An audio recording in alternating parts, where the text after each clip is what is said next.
Want help to grow your business? Download BRiN, the world's first business advisor in your pocket. To find out more, visit BRiN.ai or search the App Store today. Hi, I'm Beaumont and welcome to Secrets Exposed. In this series, we take you up close and personal with leading business experts. And our topic for this interview is how to get more value from your accountant. That coming up in just a moment.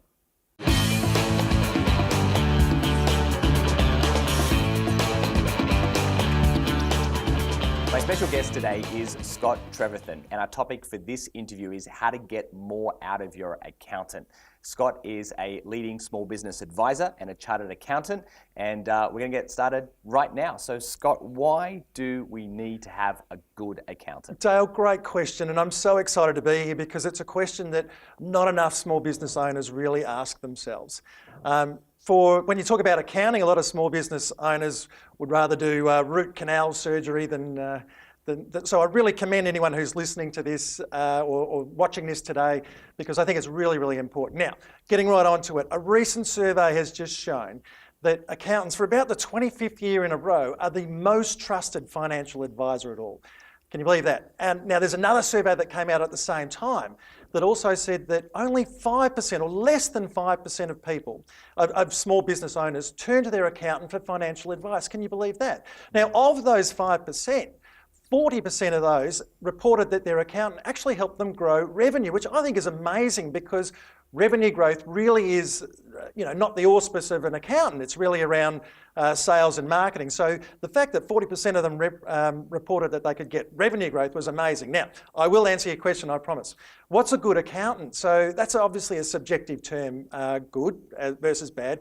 But accountancy can really come in two different parts. The first one's called compliance. Now, most countries around the world have a government that gets funded by taxes.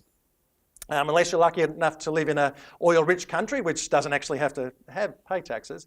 But most countries have scary governments that can really hurt small business people or business people in general if they don't do the right thing and give them the right amount of tax. So a compliance accountant is someone who makes sure that they'll pay not too much tax, just the right amount of tax, as opposed to too much tax. So the second part of an accountant is really someone who can add value to a client, to make their businesses run better, to give them more revenue, more profit and more cash flow. So that's what I think a good accountant is. A good accountant is someone who will help you do both of those things.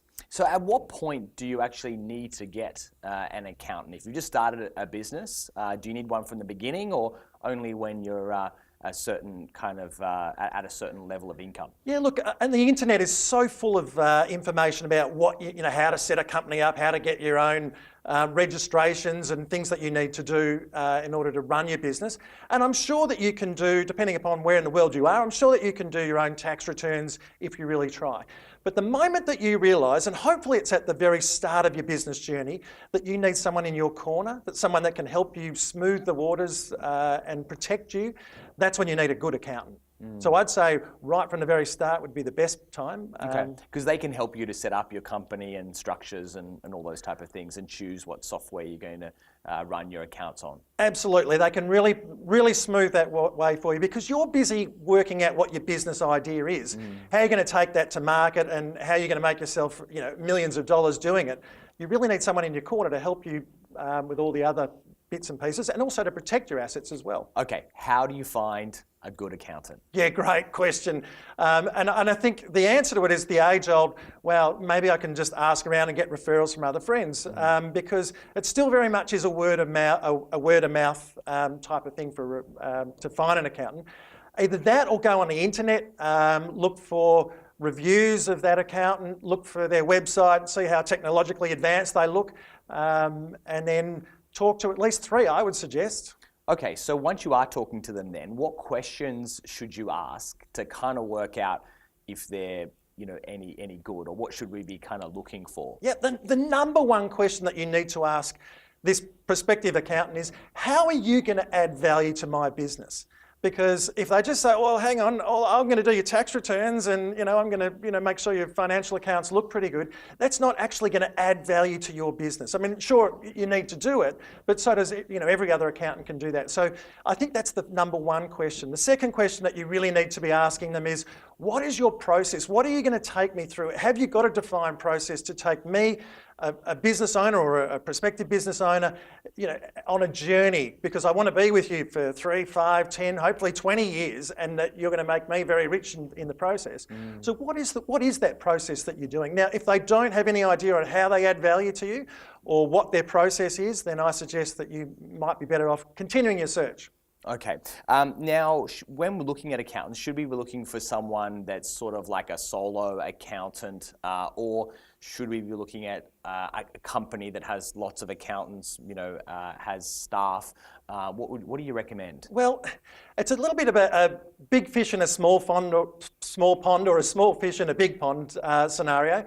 And it really depends. Horses for courses, there's no simple way to answer that question. A solo accountant can be great because they'll get to know you intimately. They'll be able to be your trusted advisor.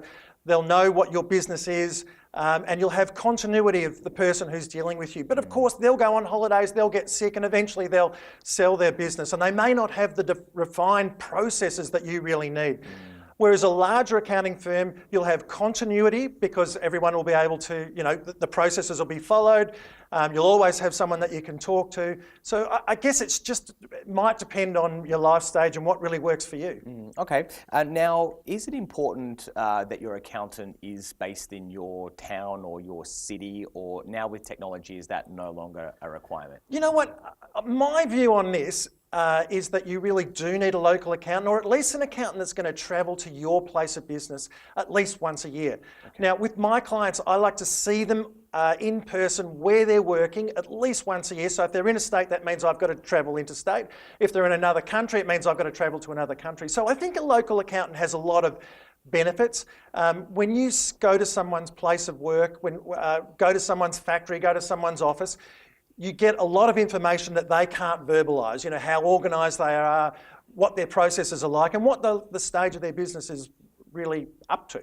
So I think that sort of information for an accountant is absolutely invaluable. And if you just use Skype or Zoom video conferencing, then it just makes it a bit hard for the accountant to be able to advise you fully. And so if they are at a distance, maybe you should ask them, would you be prepared to come and visit me in my office once a year, or to kind of kick off our relationship? Absolutely, and I know many accountants who do an annual journey through the countryside looking for all their clients, or they'll travel interstate.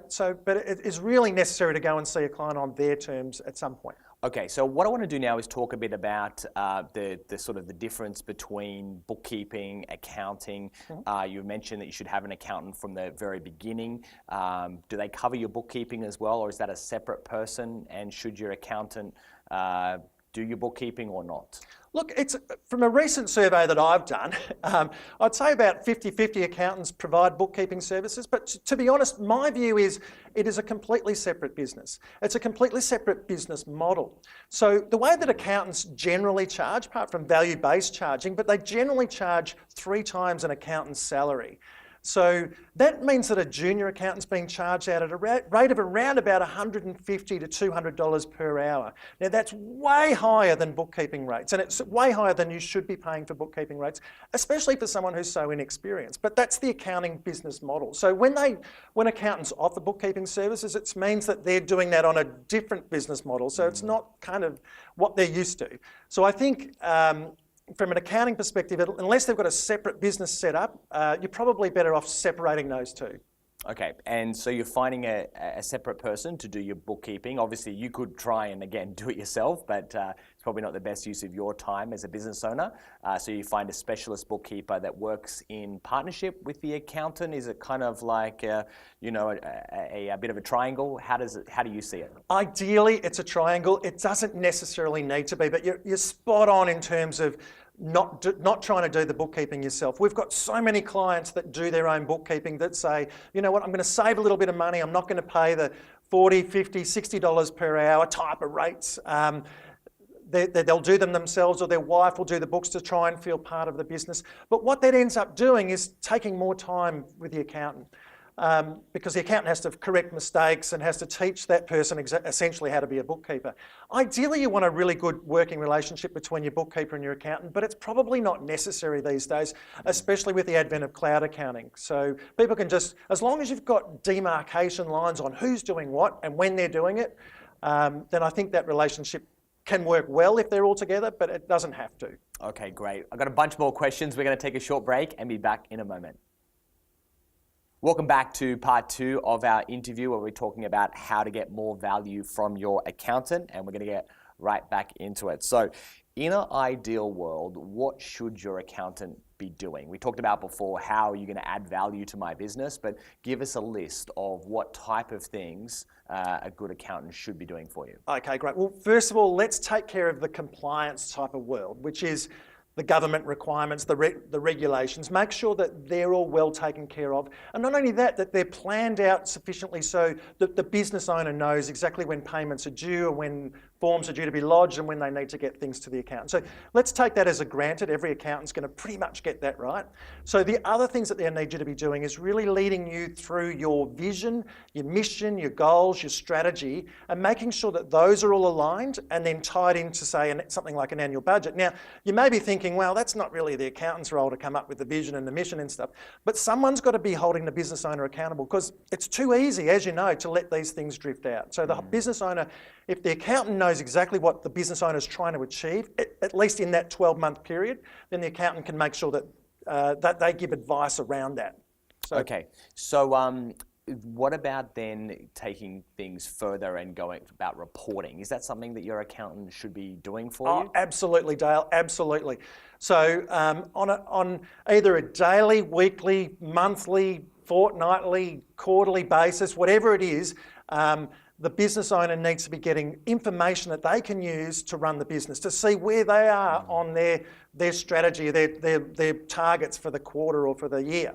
So the accountant can play a pivotal role in lifting what I call the fog of business. So the fog of business is where, your business owner, you're bombarded with, telephone calls and emergencies and emails and lots of production issues, lots of things that are going wrong.